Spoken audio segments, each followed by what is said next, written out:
নমস্কার, সনাতন ধর্মকথা চ্যানেলে আপনাদের সবাইকে স্বাগত।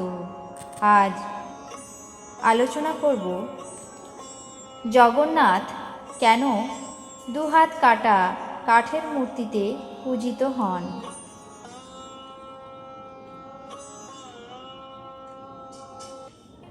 রথযাত্রা নিয়ে নানা কাহিনী প্রচলিত রয়েছে। জগন্নাথ, যিনি হলেন জগতের নাথ, শ্রীকৃষ্ণেরই দুই রূপ, বলরাম বা বলভদ্র এবং শ্রীকৃষ্ণ হলেন জগন্নাথ এবং সুভদ্রা দেবী। তিনজন একে অপরের ভাই বোন। তাদের তিন ভাই বোনের ঘনিষ্ঠ এবং স্নেহপরায়ণ সম্পর্কের জন্যই তারা পূজনীয়। পদ্মপুরাণের বর্ণনায় পাওয়া যায় রাজার হাত ধরে রথযাত্রার ইতিহাস।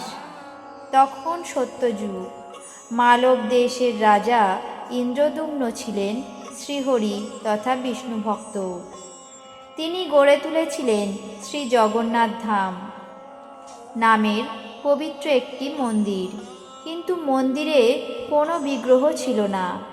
একদিন এক সন্ন্যাসীর আগমন ঘটে রাজা ইন্দ্রদ্যুম্নের রাজপ্রাসাদে।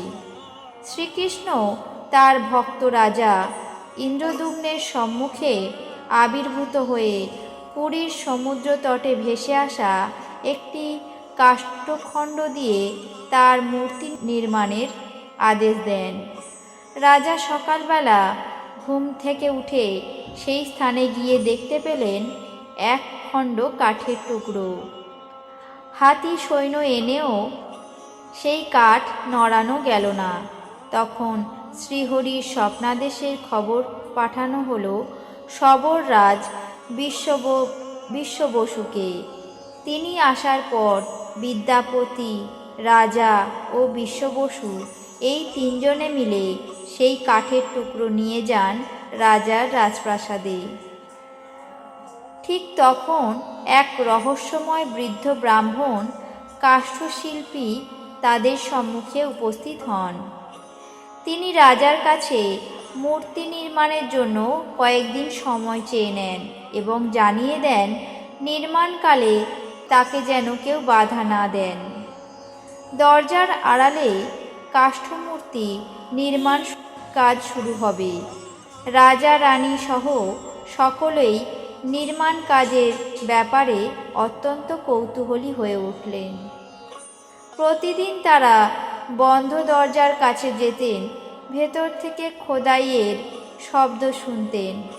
কিছুতেই ভিতরে যাওয়ার অনুমতি ছিল না।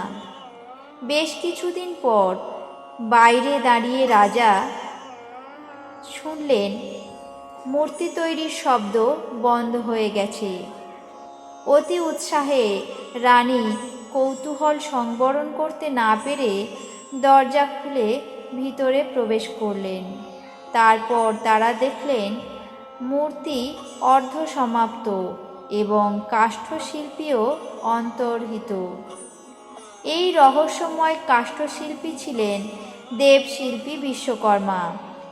এই ঘটনা দেখে বিমর্ষ হয়ে পড়েন রাজা, কিন্তু ভক্তের কষ্ট ভগবান সহ্য করতে পারেন না। তাই সেই রাত্রেই রাজাকে আবার স্বপ্নে দেখা দিলেন এবং বললেন তিনি এই রূপেই পূজিত হবেন। তার নিজস্ব কোনো আকার বা আকৃতি নেই। ভক্তেরা যে রূপ কল্পনা করে তার আরাধনা করেন, তিনি তার কাছে ঠিক তেমনই ভাবে পূজিত হন। তারপর রাজা ইন্দ্রদ্যুম্নকে শ্রীহরি বললেন, এই অসম্পূর্ণ অবস্থাতেই আমি পূজা গ্রহণ করব এবং আমাকে একটি পুরুষোত্তম ধামে স্থাপন করবে এবং সেইখানেই আমি পুজো গ্রহণ করব। তখন দেবর্ষি নারদ রাজা ইন্দ্রদ্যুম্নকে সান্ত্বনা দিয়ে বললেন, এই অর্ধসমাপ্ত মূর্তি পরমেশ্বরের এক স্বীকৃত স্বরূপ। তিনি এমন রূপই চেয়েছিলেন যার লৌকিক কোনো হস্ত নেই, অথচ তিনি সকল দ্রব্য গ্রহণ করেন। যার চরণ নেই, অথচ তিনি সর্বত্রই চলেন। যার চক্ষু নেই, অথচ তিনি সবই দেখেন। যার কর্ণ নেই, অথচ সবই শোনেন। তাকে জানা কঠিন, তিনি জগতের আদি পুরুষ। এই বামন দেবী বিশ্ব আত্মা, তার রূপ নেই, আকার নেই। উপনিষদের এই বর্ণনার প্রতীক রূপ হল পুরীর জগন্নাথ দেব।